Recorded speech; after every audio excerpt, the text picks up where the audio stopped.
কাকে বাদ দিয়ে কি বলবো।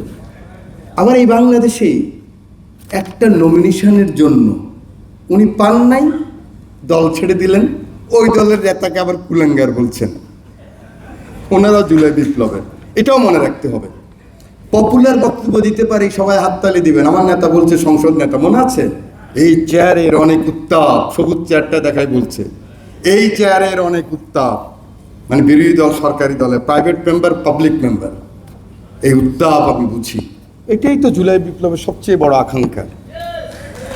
এই যে বোঝা, ফ্যাসিস্ট হওয়া যাবে না, বোঝা ক্ষমতা আঁকড়ায় থাকা যাবে না, বোঝা ওই যে শহীদের বাবা এখন নাকি বস্তিতে থাকে, আমি জানি না কেন বস্তিতে থাকবে। শহীদের লিস্ট আছে না ওনার, মঞ্জু সাহেব, শহীদের লিস্টে ওনার মেয়ের নাম নেই, মিনিমাম 10 থেকে 15 লাখ টাকা পায়নি নাকি পেয়েছে, তাহলে বস্তি থাকে। আরও লাগলে 10 লাখ আবার আমরা দেবো,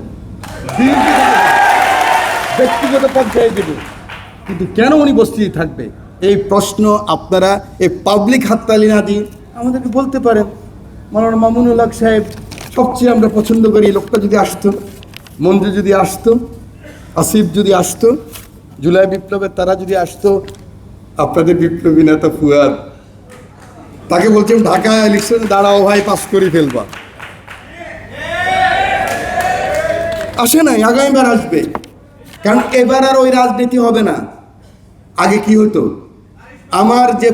আমার যে ম্যানিফেস্টো, যেটা নিয়ে ভোটে গেলাম, আমরা যাই, বারবার গিয়েছি, 1 বছর যাওয়ার আগেই স্যার আছেন এখানে উপস্থিত, মঈন খান স্যার, আমাদের রিপন ভাই আছেন, আমরা আমাদের ওই ম্যানিফেস্টো না কইরা আগামী 5 বছর কিভাবে থাকবো ওই ধান্দাই তো করছি নাকি সবাই। তা 54 বছর আগাইতে পারি নাই ভাই, এখন বিএনপিকে দিয়ে 100% আগাইতে চান কেন?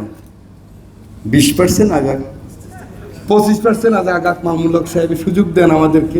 আপনারা আগামীবার আসবেন, আমরা ওখানে থাকবো, আপনারা আবার 25% বাড়াবেন, 30%, তাহলে 3 পার্লামেন্টেই তো 100% হয়ে যাবে। আমাদেরকে ভাই 2 মাসও তো হয় না,